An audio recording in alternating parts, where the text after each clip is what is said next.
আসসালামু আলাইকুম ওয়া রাহমাতুল্লাহ। প্রতি রাতে ঘুমানোর আগে যদি এই তিনটি আমল আপনি করতে পারেন, ইনশাআল্লাহ আল্লাহ রাব্বুল আলামিন যদি চান তাহলে আপনার কপাল খুলে যাবে, আপনার সংসারে বরকত হবে, সংসার থেকে অভাব অনটন দূর হয়ে যাবে ইনশাআল্লাহ। আপনি যদি রাতে ঘুমানোর আগে এই তিনটি আমল করতে পারেন, সমস্ত বিপদ আপদ কেটে যাবে। আল্লাহ রাব্বুল আলামিন ফেরেশতাদের মাধ্যমে আপনাকে হেফাজত করবেন যদি আপনি এই তিনটি আমল করতে পারেন ইনশাআল্লাহ। আপনি রাস্তাঘাটে চলাফেরা করেন, দুর্ঘটনার ভয় আছে, আপনি এই তিনটি আমল করুন, ইনশাআল্লাহ সকল ধরনের বিপদ আপদ দুর্ঘটনার পথ থেকে আল্লাহ রাব্বুল আলামিন আপনাকে রক্ষা করবেন। শুধু আপনার মন থেকে ইয়াকিনের বিশ্বাসের আস্থা রাখুন। আপনি বাজারে ব্যবসা করেন, আপনার দোকান পুড়ে যাওয়ার সম্ভাবনা আছে, আপনি এই তিনটি আমল করে ঘুমান, আপনার বাজারে 1000 কোটি টাকার ব্যবসা থাকুক, কেউ কোনো ক্ষতি করতে পারবে না, আপনার বাড়িতে আগুন লাগবে না। আল্লাহ তাআলা সর্বপ্রকারের সমস্ত বিপদ আপদ থেকে আপনাকে হেফাজত করবেন। এই তিনটি আমল আপনি করতে পারলে আপনার সম্পদে বরকত দিবে, আপনার সন্তানাদিতে বরকত দিবে, আপনার ঘরে বরকত দিবে। অবশ্যই আপনি এই তিনটি আমল ঘুমানোর আগে করবেন। এখন থেকে মানসিকভাবে সবাই তৈরি হয়ে যান, মানসিকভাবে সবাই প্রস্তুত হয়ে যান যে আমি রাতে ঘুমাবো, এই তিনটি আমল না করে আমি ঘুমাবো না, এই তিনটি আমল করেই আমি ঘুমাবো। তো প্রিয় দর্শক, কোনো কথা না বাড়িয়ে তাহলে চলুন সরাসরি এই তিনটি আমলে চলে যাওয়া যাক। প্রিয় দর্শক, এই তিনটি আমলের সর্বপ্রথম যে আমলটির কথা আমি আপনাদেরকে বলবো সেটি হলো দুরুদ শরীফের আমল। আপনি রাতে ঘুমানোর আগে কমপক্ষে একবার হলেও আপনি দুরুদ শরীফ পাঠ করবেন, আর যত বেশি পড়তে পারেন ততই আপনার লাভ। আপনি রাতে ঘুমানোর আগে যদি একবার দুরুদ শরীফ পাঠ করেন, আল্লাহর নবী রাসূল সাল্লাল্লাহু আলাইহি ওয়াসাল্লাম বলেছেন, যদি কোনো ব্যক্তি একবার দুরুদ শরীফ পাঠ করে আল্লাহ তাআলা ওই ব্যক্তির উপর 10টা রহমত নাজিল করেন। সুবহানাল্লাহ। আপনি রাতে ঘুমানোর আগে কমপক্ষে একবার হলেও দুরুদ শরীফ পাঠ করবেন। একবার দুরুদ শরীফ পাঠ করলে আল্লাহ তাআলা আপনার উপর 10টা রহমত বর্ষণ করবেন। প্রিয় দর্শক, এই 10টা রহমত আপনাকে সমস্ত বিপদ আপদ থেকে বাঁচাবে। শুধু তাই নয়, আল্লাহর রাসূল সাল্লাল্লাহু আলাইহি ওয়াসাল্লাম আরো বলেছেন, যদি কোনো ব্যক্তি একবার দুরুদ পড়ে আমার উপরে, আল্লাহ তাআলা ওই ব্যক্তির 10টি গুনাহ ক্ষমা করে দেন। অর্থাৎ আপনার আমলনামা থেকে আল্লাহ তাআলা 10টি গুনাহ সরিয়ে দিবেন যদি আপনি একবার দুরুদ শরীফ পড়েন। শুধু এতটুকুর মধ্যে সীমাবদ্ধ নয়, আপনি একবার দুরুদ শরীফ পড়লে আল্লাহ তাআলা আপনার আমলনামায় 10টি নেকি দান করবেন। তাহলে প্রিয় দর্শক, একবার দুরুদ শরীফ পাঠ করার কারণে কিন্তু আপনি 3টি পুরস্কার পেয়ে যাচ্ছেন। শুধু তাই নয় প্রিয় দর্শক, আপনি যখন দুরুদ শরীফ পড়বেন, আপনার নাম ঠিকানা সহ আপনার পিতামাতার নাম সহকারে ফেরেশতারা রাসূল সাল্লাল্লাহু আলাইহি ওয়াসাল্লামের কাছে তা পৌঁছে দিবে। বলবে, ইয়া রাসূলুল্লাহ সাল্লাল্লাহু আলাইহি ওয়াসাল্লাম, আপনার অমুক বান্দা অমুক জায়গা থেকে আপনার উপর দুরুদ পাঠ করছে। আপনি যখন দুরুদ পড়বেন, আল্লাহর রাসূল সাল্লাল্লাহু আলাইহি ওয়াসাল্লাম তা শুনবে এবং খুশি হবে। এখন আমাদের মধ্যে অনেকে আমরা রয়েছি যারা দুরুদ শরীফ পাঠ করতে পারি না, দুরুদ শরীফ পড়তে জানি না। প্রিয় দর্শক, দুরুদের মধ্যে সবচেয়ে শ্রেষ্ঠ দুরুদ হচ্ছে দুরুদে ইব্রাহিম, যেটা আমরা নামাজের মধ্যে পড়ে থাকি।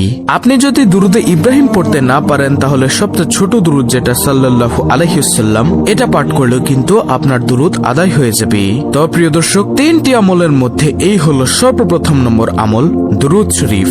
অবশ্যই রাতে ঘুমানোর আগে কমপক্ষে আমরা একবার হলেও দুরুদ শরীফ পাঠ করব ইনশাআল্লাহ। এরপরে দ্বিতীয় নম্বর আমল হলো আপনি ঘুমানোর আগে সূরা ইখলাস 3 বার পড়ে ঘুমাবেন। আল্লাহর রাসূল সাল্লাল্লাহু আলাইহি ওয়াসাল্লাম বলেছেন, যদি কোনো ব্যক্তি সূরা ইখলাস 3 বার পাঠ করে, সে যেন 1 খতম কোরআন খতমের সমান সওয়াব পেয়ে গেল। আল্লাহর রাসূল সাল্লাল্লাহু আলাইহি ওয়াসাল্লাম সাহাবায়ে কেরামদেরকে জিজ্ঞাসা করলো, ও সাহাবারা, তোমরা কি চাও না রাতে ঘুমানোর সময় 1 খতম কোরআন পড়ে ঘুমাবা? সাহাবায়ে কেরাম আশ্চর্য হয়ে গেল যে, ইয়া রাসূলুল্লাহ সাল্লাল্লাহু আলাইহি ওয়াসাল্লাম, কিভাবে সম্ভব? কিভাবে আমরা পারবো 1 খতম কোরআন পড়ে ঘুমাতে? এতে তো সারা রাত শেষ হয়ে যাবে। তখন আল্লাহর হাবিব সাল্লাল্লাহু আলাইহি ওয়াসাল্লাম সাহাবায়ে কেরামদেরকে শিক্ষা দিলেন, তোমরা যদি সূরা ইখলাস একবার পড়ো, পবিত্র কোরআন 10 পারা পড়ার সমান সওয়াব পাবে। যদি সূরা ইখলাস 2 বার পড়ো, তাহলে পবিত্র কোরআন 20 পারা পড়ার সওয়াব পাবে। যদি সূরা ইখলাস 3 বার পাঠ করো, তাহলে পবিত্র কোরআন 30 পারা অর্থাৎ 1 খতম কোরআন পড়ার সমান সওয়াব পাবে। সুবহানাল্লাহ। এজন্য সাহাবায়ে কেরামদেরকে রাসূল সাল্লাল্লাহু আলাইহি ওয়াসাল্লাম উৎসাহিত করেছেন যে, তোমরা ঘুমানোর আগে এবং সারাদিন যখনই মনে চাইবে কোরআন খতম করার, তখনই তোমরা 3 বার সূরা ইখলাস পড়ো। অন্য একটি হাদিসের মধ্যে এসেছে, যদি কোনো ব্যক্তি 2 বার সূরা ফাতিহা পাঠ করে, প্রিয় নবী সাল্লাল্লাহু আলাইহি ওয়াসাল্লাম বলেছেন 1 খতম কোরআনের সমান সওয়াব আপনি পাবেন। তাহলে প্রিয় দর্শক, এই সূরা ইখলাস যদি আপনি ঘুমানোর আগে 3 বার পাঠ করেন, আল্লাহ তাআলা আপনার সংসারের মধ্যে বরকত দিবে, আল্লাহ তাআলা আপনার সম্পদের মধ্যে বরকত দিবে, আল্লাহ তাআলা আপনার জীবনের মধ্যে বরকত দিবে ইনশাআল্লাহ। প্রিয় নবী সাল্লাল্লাহু আলাইহি ওয়াসাল্লাম সাল্লামের দরবারে একদিন এক সাহাবী এসে বলল, ইয়া রাসূলুল্লাহ সাল্লাল্লাহু আলাইহি ওয়াসাল্লাম, আমার ঘরের মধ্যে খাবার নেই, আমার সংসার চালাতে অনেক কষ্ট হচ্ছে, আমার অর্থনৈতিক সংকট দেখা দিচ্ছে, কি আমল করব, কিভাবে চলবো? রাসূল সাল্লাল্লাহু আলাইহি ওয়াসাল্লাম তখন ওই ব্যক্তিকে অর্থাৎ ওই সাহাবাকে শিক্ষা দিলেন, ও আমার সাহাবা, তুমি শোনো, তুমি প্রতিদিন ঘুমানোর আগে 3 বার সূরা ইখলাস পাঠ করো, তাহলে আল্লাহ তাআলা তোমার সম্পদের মধ্যে বরকত দিবে। প্রিয় দর্শক, এজন্য আমরা সবাই চেষ্টা করব ঘুমানোর আগে কমপক্ষে 3 বার সূরা ইখলাস পাঠ করার জন্য। আমরা যারা সূরা ইখলাস পারি তারা বলি আলহামদুলিল্লাহ, আর যারা না পারেন তারা দেখে দেখে কষ্ট করে হলেও শিখে নেবেন ছোট্ট এই সূরাটি, সূরা ইখলাস। তারপরে প্রিয় দর্শক, তৃতীয় নম্বরে যে আমলটির কথা আমি আপনাদেরকে এখন বলবো সেটি হলো আয়াতুল কুরসি। আয়াতুল কুরসি হলো প্রিয় দর্শক সূরা বাকারার 255 নং আয়াত। এই আয়াতুল কুরসি হলো পবিত্র কোরআন মজিদের সবচেয়ে গুরুত্বপূর্ণ আয়াতের মধ্যে একটি আয়াত। এটাকে বলা হয় শ্রেষ্ঠ আয়াত, আয়াতুল কুরসি। যদি আপনি ঘুমানোর আগে আয়াতুল কুরসি পাঠ করেন তাহলে আল্লাহ তাআলা আপনার সমস্ত সম্পদ হেফাজত করবেন, আপনার নিজেকেও হেফাজত করবেন, সমস্ত সম্পদের মধ্যে কেউ হাতও লাগাতে পারবে না ইনশাআল্লাহ। প্রিয় দর্শক, এজন্য আমরা ঘুমানোর পূর্বে অন্তত একবার আয়াতুল কুরসি পাঠ করে ঘুমাবো ইনশাআল্লাহ, এতে করে আমাদের সম্পদ নিরাপদ থাকিবে। প্রিয় নবী সাল্লাল্লাহু আলাইহি ওয়াসাল্লাম অন্য একটি হাদিসের মধ্যে বলেছেন, যদি কোনো ব্যক্তি আয়াতুল কুরসি 5 ওয়াক্ত ফরজ নামাজের সালাম ফিরিয়ে পাঠ করতে পারে তাহলে মৃত্যু ব্যতীত আর কোনো বাধা থাকবে না তার জান্নাতে যাওয়ার জন্য। মৃত্যু হলে সাথে সাথে সে আল্লাহর দয়া ও রহমত পেয়ে জান্নাতের আরাম আয়েশ ভোগ করতে থাকবে। সুবহানাল্লাহ। অর্থাৎ তার জান্নাতে যাওয়ার জন্য একমাত্র বাধা থাকবে মৃত্যু। এছাড়াও সকল ধরনের বিপদ আপদ থেকে যদি আপনি মুক্তি পেতে চান তাহলে আয়াতুল কুরসি পাঠ করুন সাথে সাথে। ইনশাআল্লাহ এই আয়াতুল কুরসির উসিলায় আল্লাহ রাব্বুল আলামিন আপনার সকল ধরনের বিপদ আপদ বালা মুসিবত থেকে রক্ষা করবেন। প্রিয় দর্শক, অনেকেই আছে আয়াতুল কুরসি পারে না, তাদের সুবিধার্থে আমি বাংলা উচ্চারণ সহ আয়াতুল কুরসিটি স্ক্রিনের মধ্যে দিয়ে দিচ্ছি, আপনারা এখান থেকে মুখস্থ করে নেবেন। আর আমরা যারা পারি আয়াতুল কুরসিটি তারা সকলেই বলি আলহামদুলিল্লাহ। প্রিয় দর্শক, ঘুমানোর আগে 3টি আমল আমি আপনাদেরকে আবারও বলে দিচ্ছি, ভালো করে শুনুন, স্ক্রিনশট নিয়ে নিন। নম্বর 1, দুরুদ শরীফ কমপক্ষে একবার পাঠ করা। উত্তম দুরুদ হলো দুরুদে ইব্রাহিম। আর যারা দুরুদে ইব্রাহিম পড়তে না পারেন তারা সংক্ষেপে পড়ে নেবেন সাল্লাল্লাহু আলাইহি ওয়াসাল্লাম। এটা পাঠ করলেও আপনার দুরুদ আদায় হয়ে যাবে।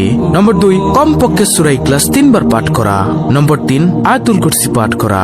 আপনি যদি প্রতিদিন ঘুমানোর আগে এই 3টা আমল করতে পারেন তাহলে আল্লাহ রাব্বুল আলামিন আপনাকে সকল ধরনের বিপদ আপদ থেকে মুক্ত করবেন, আপনার ধন সম্পদ বৃদ্ধি করে দিবেন, ব্যবসায় সফলতা দান করবেন, ব্যবসায় বরকত দিবেন, ঘরে বরকত দিবেন, আপনার সম্পত্তি বৃদ্ধি করে দিবেন ইনশাআল্লাহ। তো এই ছিল আমাদের আজকের ভিডিও, অত্যন্ত গুরুত্বপূর্ণ একটি ভিডিও।